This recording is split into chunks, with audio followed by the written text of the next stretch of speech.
Before we get too far along, let me just warn you, this is an explicated version. It's going to be pretty long. I started to just try to shorten it up a little bit, you know, try to keep it toward the short form, but I'm told by all the experts that all of a sudden now the viewers are wanting long form videos much more than these little short. I think we're just tired of seeing the little reels that just constantly jump in our faces, that sort of thing.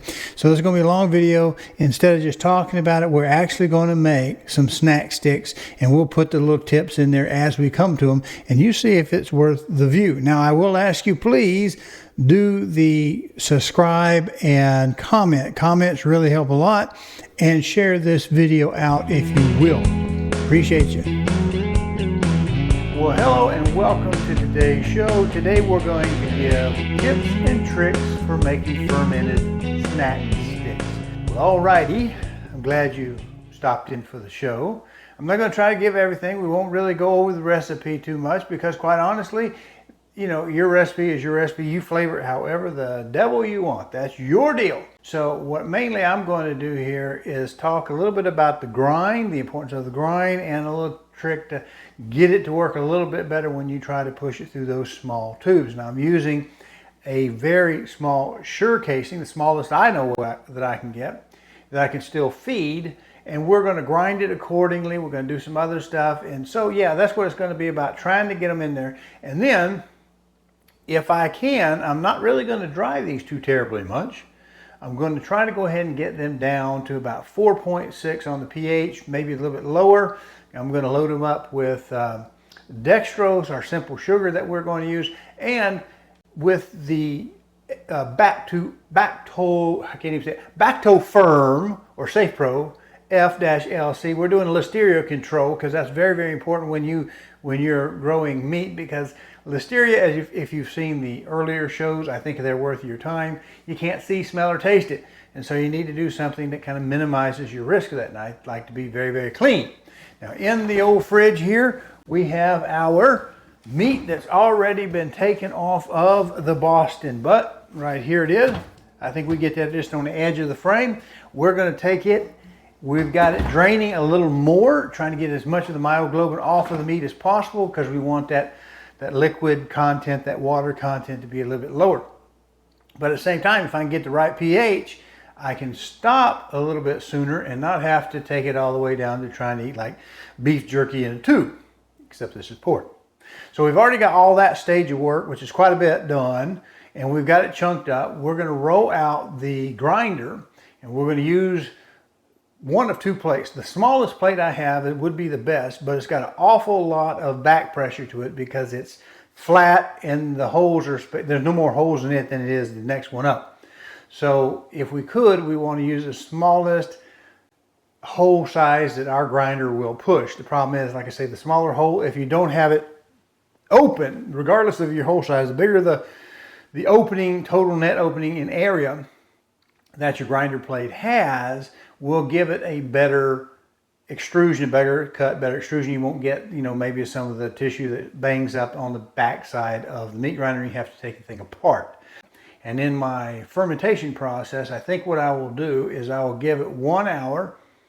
Okay, I think I'll give it 1 hour at about 80 degrees and let it rock and roll for a while before cranking it up to about 105 degrees, because it's on the higher end using this culture that we're able to get a real low pH. And that's kind of what I want. I want a low pH, make it a sour stick so that I don't have to dry it out quite as much. And we saw from previous video, using 105 degrees, right around that, I can actually get it down to below my 5.1, which is often target for a dry sausage for me. Okay, it was often a dry sausage target.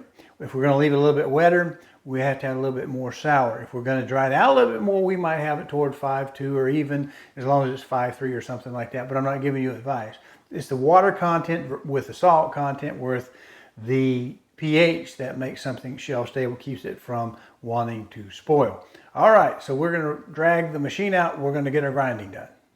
Well, what we have going on here is two possible candidates for my grinding plate, okay? They look very similar. I'll do a blow up and stick it in here while I'm talking.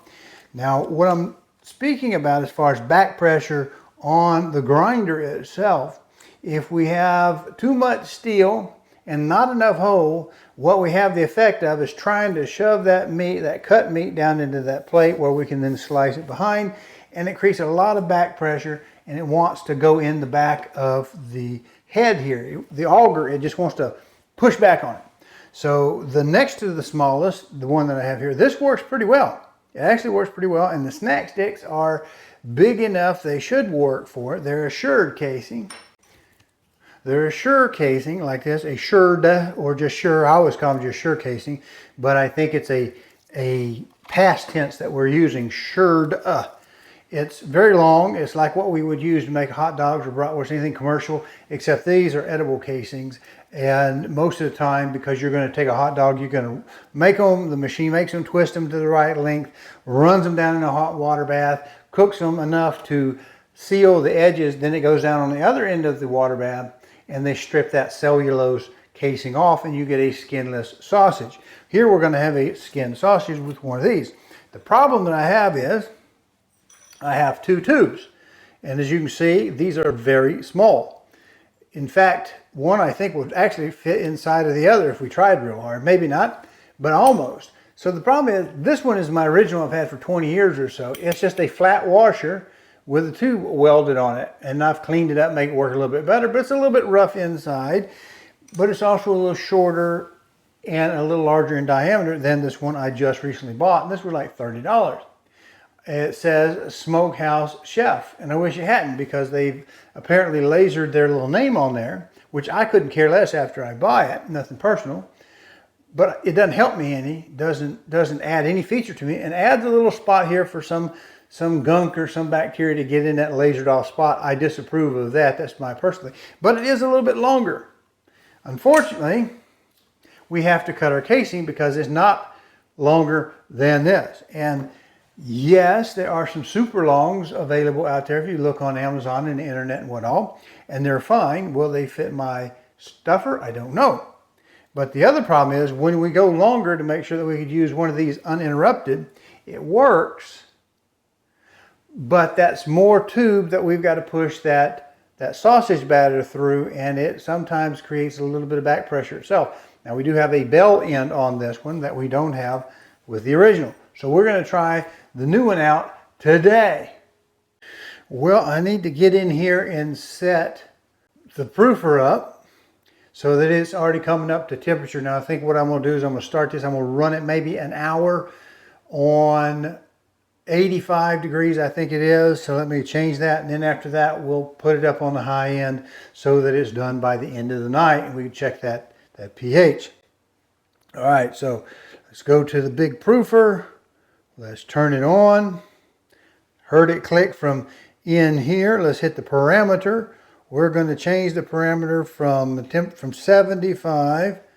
Let's make that to 85. And that is the temperature set point. Let's see, what is the humidity? I have it set for 75. I want that set for 80, at least 88. Let's make it 87. 87. That'll be pretty warm, but we're not going to be in there long enough that we're going to have to worry about any mold setting up, 12 hours or so. So that should hold the moisture in while still allowing it to ferment. It says it took it. So now we can go ahead and I can put the phone down and we can talk about this. Now this is my little pan. I have it in the colander. I've already cut it, as I said a few minutes ago. It's been taken off the Boston butts. We've done the kappas. They're curing, so that's a day or so after it thawed out and all that kind of stuff. It's been frozen, so I have taken care that I'm not going to be worming anybody or any parasite, or at least done all I know how to do to keep them from getting their parasites. So now we have our meat. It's been chunked up. It sat. It filled up my little kind of square container. I'll show you in just a second. It showed me that it filled back up with myoglobin after we cut it, just about like we did before in previous episodes for things. It'll fill up. We want to let them weep down and get as much of that off of it as possible. It'll help them dry a little quicker. We still need that water content for the fermentation, but we'll add a half a cup of water into the mix. We've got to weigh this. then got to do the grinding. I've got the smallest in here. I don't know how well that's going to work, so I haven't used it in a long time. But we're going to try this for the snack stick, and we may end up having quite a bit of waste in the grinder itself if we get too much back pressure. But we'll find out in just a second or so.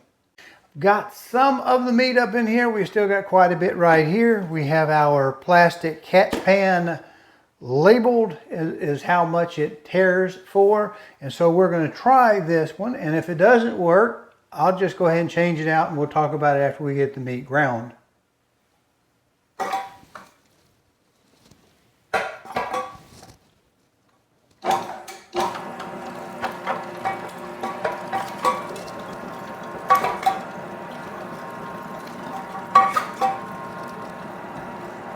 Now, as you can see, it does work, but like I say, there's just so much back pressure on this, it's not flowing like I would want it to.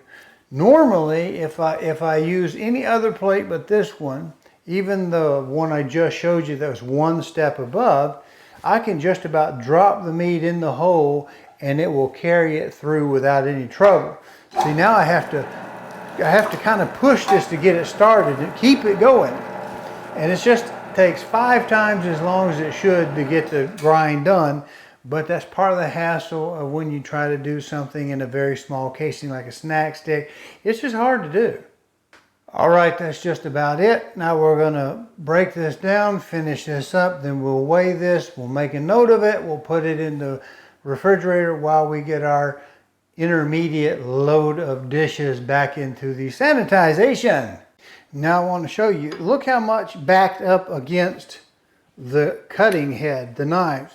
This is just a little bit too small for the number of holes that are distributed on it. The holes themselves are not too small, it's the placement. There's too much meat in between each hole. And the plate itself, as you know, works as a bearing, so it's fairly thick. It just makes it hard to push through. And it leaves for a lot of waste. There's always fibers that get caught up.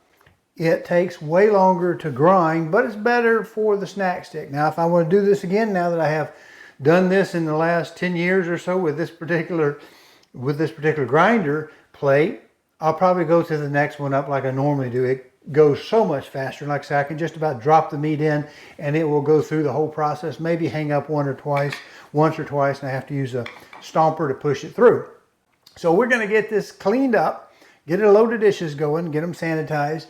The proofing cabinet or the incubator, whatever you want to call it, it's coming up to temperature, and we'll be back here in just a video edit. Well, here we are, we're back at it. I have transferred the ground meat to a half tray or half pan, half cookie sheet, whatever you want to call it, size. That's to give it the opportunity to warm up fairly quickly compared to. If you like this content, please go to calldeltosell.com, find the tab that says on YouTube, click it, and it'll open up a page of QR codes. There you can use a smartphone to scan and get to the YouTube page, or you can just mouse over and click it on a PC.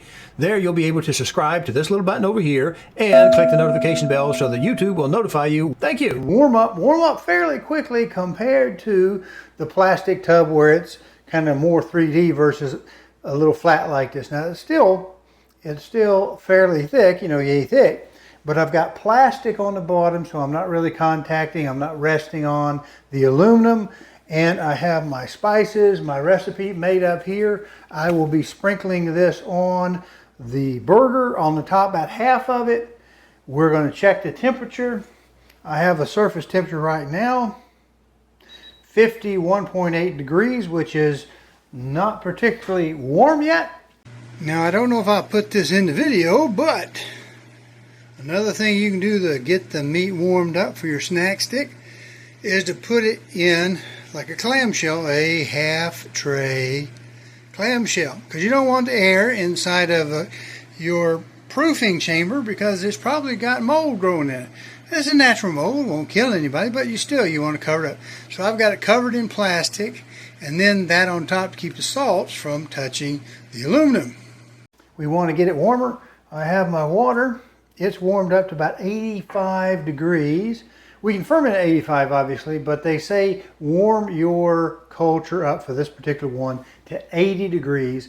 So by the time we take care of all this and get it started, we should be getting our culture going. Then we'll dump the meat in this pan, in this mixer, from the pan, and stir in the rest of the spice, waiting for the 15 to 20 minutes on the starter culture to wake up and get alive and do its little thing. Now we've got everything already calculated for this poundage. We've got our sure cases ready. We've got our sausage stuffer with our brand new, untested, unproven little funnel entry job.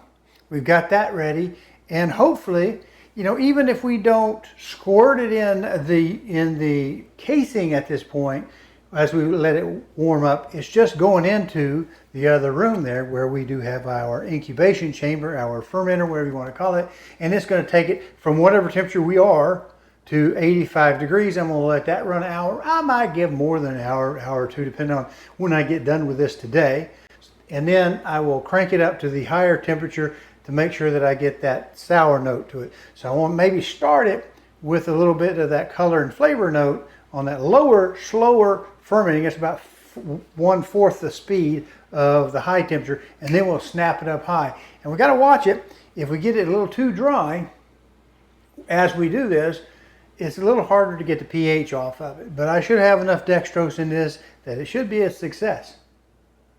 Now the instructions say, and we're going to follow instructions, say use a 1/2 teaspoon in a 1/2 cup of water at 80 degrees. Right. So that we're going to mix that up. We're going to vacuum seal this back up. While this gives us our 15 to 20 minutes, we'll turn around instantly and set a timer, and when it goes off, we will mix it in with the meat that should be over here in the mixer. And when I do this, I like to do it so I don't waste any of my precious little soldiers that are going to go fight my battles against listeria and whatever. I like to do it over the water so if I spill, it catches it. And it's probably better to go a little more than a little less. Stir it very well to make sure everything is dissolved in there. And we'll see you in about 20 minutes, 15, 20 minutes. Well, looks like that's the alarm. So we'll stop here. Turn the alarm off. All right, we've got that. And what we'll do is we'll add in our culture, having mixed it one more time with our spoon. All right, I'm going to just kind of sprinkle this a little bit. It needs to be as well distributed as however you might want to pronounce that, so that we get our best. We might pull it a little bit more. We'll just have to move it when we put it in the stuffer. And we'll give her a good couple of turns. It completely changes the presentation when you add the water to it.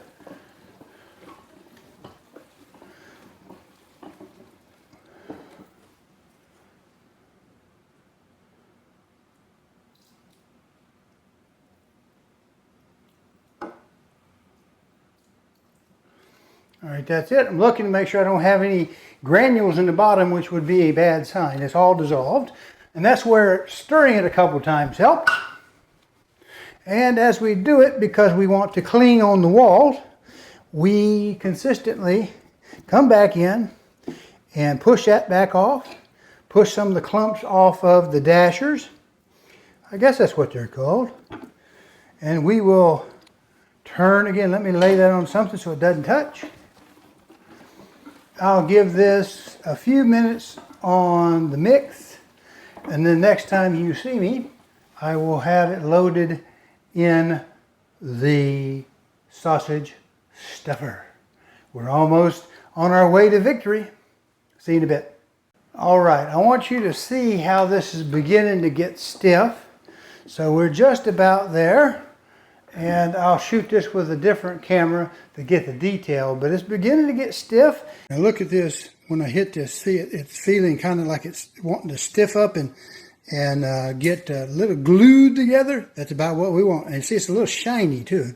All right, we're going to load the stuff. Now, I've got one sort of out here. It's squishing. But what I want to do, just to show you, you can do it. Do something like that. Now, normally, if you were going to try to do this, you'd put a piece of like blue tape, like from here to here. And when it got so long, you'd know how to do that. All right, got a little bit left. We still have maybe 4 inches of post left, which is going to be quite a few of these. Now, the way I do this is I tie a string in between each one of them, you twist off. Now, how you might do it, I've seen people do this machine-wise, is their sure casing is on, and it gets to the end where the sausage will be, and then it twists around, make a knot, and then it goes on some more, and twists another one, makes a knot. Now, if you hold tension on that and drag it through a hot water bath, you can probably cook your skinless sausages with your, cellulose casing. These are edible casings, so I go ahead and tie them off. You can try that other and see if it works. I just not have much luck. Well, my back is killing me because I've stood up way more than I should. It's hurt me. So I'm just going to stop with this. I still got a little bit in here. I'm going to save it for the lump and use that as an excuse. That's the one we'll pH test. And I hope I can get these things in the proofer without having to use a pan. I can use a pan, but I would prefer to hang them so it gets, air all the way around versus trying to do them on a pan. And the sheet pans I don't have any that are perforated. All right, well, I'm here with a handheld where it should be just about done, but I want to look at this a little bit. I think I could do this without opening the cabinet. If you look, if the camera picks up, see how we're getting our nice crinkle, just like we expect. But as I come down here on this one row, I'm not as dry as I would like to be. I'm starting to pick up right here on the second from the bottom length, but it's also closer to the center of the cabinet, which may be a little bit of an issue. See, in the back, we have the best airflow toward the back half because we have, I don't know if I can show this, you see the return is in the back, right? And then what we have is the discharge in the middle of the cabinet, and it makes the back of the cabinet hotter and drier, which is why, if you see the sensor push back there, there it is, we can get a good sight of it. The sensor push is always a few degrees hotter than the other part of the cabinet. So I know if I'm measuring back there, I know I can stay away from the high end of the temperature. But yeah, we may have to dry these a little at the bottom a little bit more. And we're going to pull, in 2 more hours, we're going to pull the lump out of the bottom. And I'll show you how you can tell, or how I can tell, at least like I think it shows that it is fermented. Because we're going to pH check it for one thing, but we'll also see how the consistency has changed. So what I'm going to do is I'm going to unroll this just a little bit. And we see already, you see it's fairly firm, if I can get it up under the camera there. See, it's already fairly firm, which means our fermentation has in fact worked. At least that's what I think it means. I'll pull that off to the side, and I'm just going to take this mortar and pestle. I think we've got it from the other camera that you can see in this shot.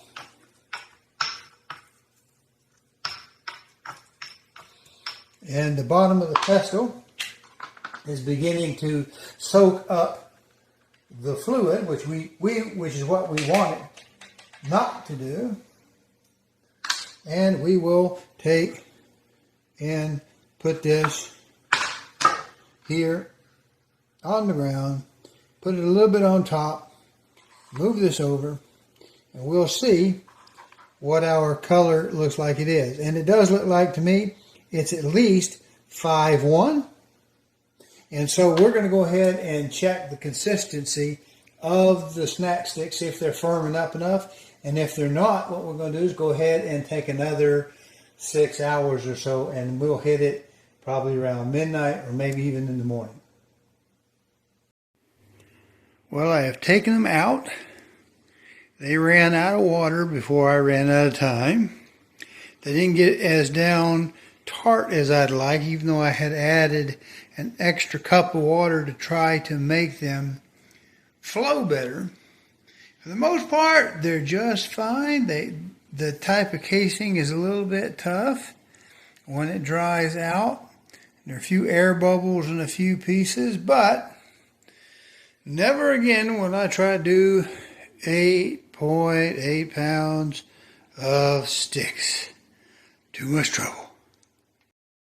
Well, I hope that wasn't too terribly long. I know I've got 40 some odd items just in the video segments to do, plus whatever normal things we would have to build the video. So I know it was kind of long. I remind you that I do sell coffee, not to every state in the United States, but you can hit up the store on those QR codes. And if you will, it really does make a difference trying to fight the algorithms on YouTube, because years ago I had done some SBRs. I did an SBR series and they put me in timeout and never let me out since then. So what you can do to help, if you don't want to buy some coffee, hit the like, subscribe type buttons. You know the rhythm.